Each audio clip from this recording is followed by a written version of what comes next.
Senhoras e senhores, sejam bem-vindos, sejam bem-vindas para mais um Perguntas e Respostas, aquele aguardado quadro das quartas-feiras para a gente tirar as dúvidas de alguns de vocês. Senhores, sejam bem-vindos, preparados? Salve, boas, buenas, Bruno, um salve especial à nossa audiência.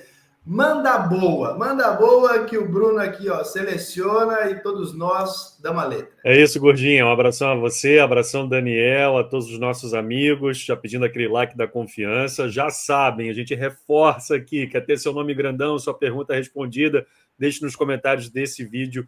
Quem sabe a sua pergunta não aparece aqui na próxima semana. Cara, eu gostei logo da primeira, feita pelo Vinícius Gabriel.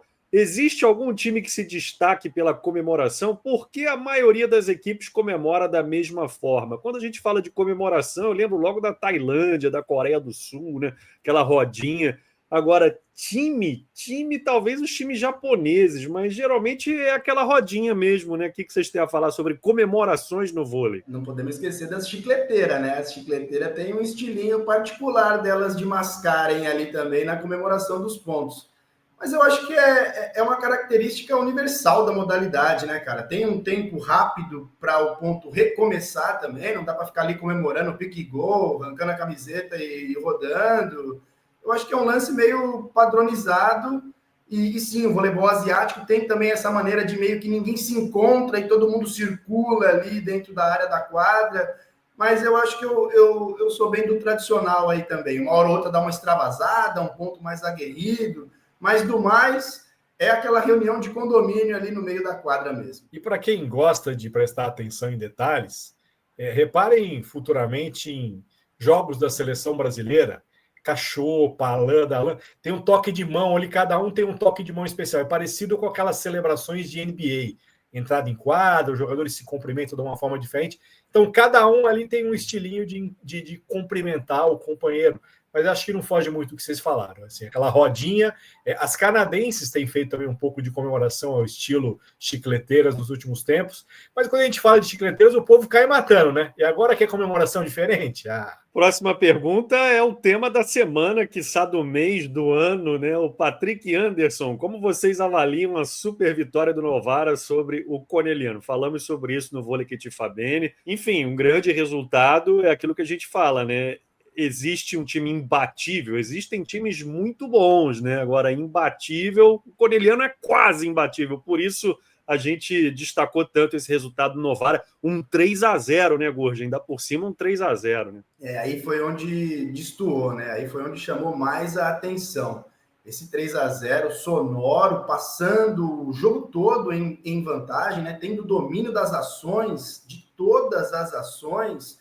Acho que o Cone teve vantagem apenas no início do terceiro set. Rapaziada, tem dia que de noite é osso. Acho que o Santinha tá lá com dor de cabeça, tentando resolver esse BO, porque não adianta ganhar de todo mundo e perder na hora que não pode perder, né? Não é não, boss? Só acho muito difícil o Novara repetir a dose e vencer 3 vezes esse Corneliano. Aí sim eu vou ficar surpreso.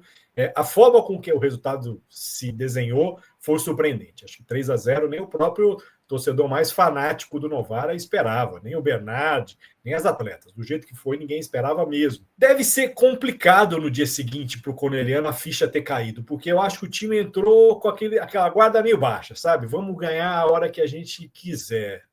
E acho que o Santinha percebeu isso no começo, quando ele dá um esporro por conta de 2 coberturas que não aconteceram, mal feitas, o time desatento, a bola caindo depois de bloqueio. Então, acho que ele percebeu que o time estava numa rotação inferior. E quando você entra com uma rotação inferior, com um time que dá tudo certo do outro lado, amigo, aí pode acontecer o que aconteceu mesmo, um 3-0 seco, um 3-0 que vai servir de aprendizado para esse Cone no restante da temporada, não tenho a menor dúvida. Essa aqui eu selecionei pensando em você, Gordinha, que fez vários jogos da competição. Fernando Lopes pergunta: algum atleta da Superliga B, tanto faz o naipe, pode despontar num time tradicional da elite? Quem você destacaria aí da Superliga B, Gorgia? Olha, eu fiz bastante jogos de Superliga B nessa temporada. E um nome me chama muito a atenção.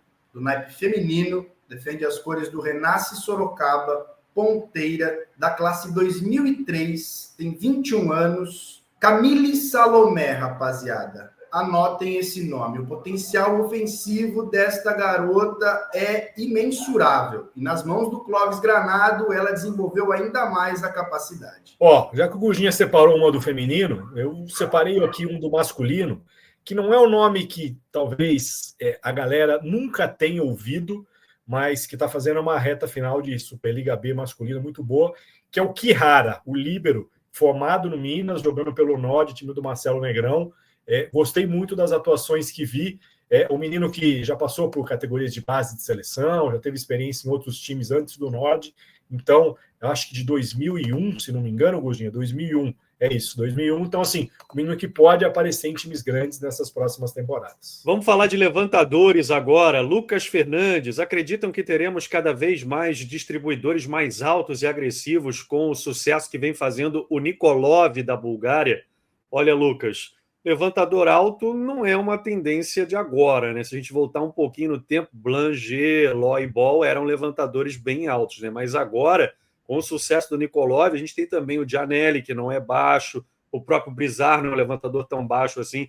A questão é agressividade, mas também qualidade aqui, né? Não basta você ter um levantador que faça muitos pontos, mas que também não seja bom de mão. Essa é a minha opinião, e a de vocês. Eu acho que aqui no Brasil, só se o Abuba quiser virar levantador, só se o Openkoski quiser virar levantador, o Radic, que era um levantador agressivo, vai virar ponteiro, então acho que por aqui não vamos ter muito dessa aí não, viu, rapaziada? Para mim é completamente exceção à regra. A gente dificilmente vai ver Nikolov surgindo nas fábricas das categorias de base do vôlei mundial. Eu acho que você juntou ali um DNA do vôlei, uma altura privilegiada e técnica refinada. Aí você juntou tudo, força, e aí está saindo do forno um fenômeno. Mas eu acho que isso vai ser muito exceção à regra. Para a gente fechar o episódio de hoje, essa vai dar pano para manga. Em Marcos Santos, a Boscovite continua sendo a melhor aposta do mundo ou a Egonu passou a ter esse protagonismo? A Egonu fez com que a Itália chegasse ao ouro olímpico, mas no momento, hoje, início de abril, tem gente jogando mais bola, hein, Gurja? Tem gente. Primeiro que, na minha opinião, desde sempre, se eu fosse um manager e tivesse livre orçamento, se fosse para contratar uma oposta e tivesse a Boscovite e a Egonu, eu contrataria a italiana. Já paro por aqui. Agora, sobre o momento, eu concordo contigo, viu, Bruno? Antropova vive melhor momento que Egonu e também que Boscovite. Beli Haak vive melhor momento do que Boscovite e Egonu. E acrescento, Tatiana Tolok também está dando mais bolada do que ambas. Não é a melhor temporada da Boscovite. Acho que a melhor temporada recente dela foi no último título mundial da Sérvia, que ela fez chover numa segunda conquista importante, mas vem caindo de rendimento junto com esse Ixacibase que não mostra aquele potencial todo para ser protagonista. E coincidentemente deve mudar de time na próxima temporada, né? A mídia turca dá como certa a transferência para o Vakif, talvez uma transferência para um time novo, respirar novos ares, novo treinador, novas companheiras, sirva de motivação, mas se a gente fizer uma lista a cada ano, a gente vai ver essas jogadoras revezando, um ano a Bosco, um ano a Egonu, um ano a Hack, um ano a Vargas, né? Se a gente for colocar ali num ranking, essas jogadoras dificilmente sairão do top 5, mas hoje eu também não vejo a Bosco como a número 1 nesse ranking, não. Muito bem, chegamos ao fim de mais um Perguntas e Respostas. Deixa aqui nos comentários desse vídeo o seu questionamento, quem sabe na próxima semana ele não aparece por aqui. Valeu, Daniel, valeu, Gurja, um abração para vocês, não se esqueçam do like.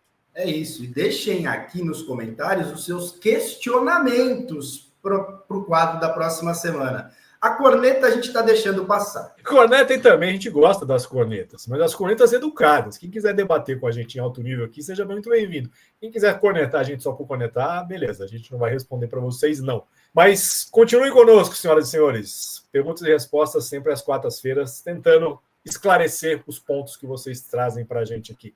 Aquele abraço, boa semana.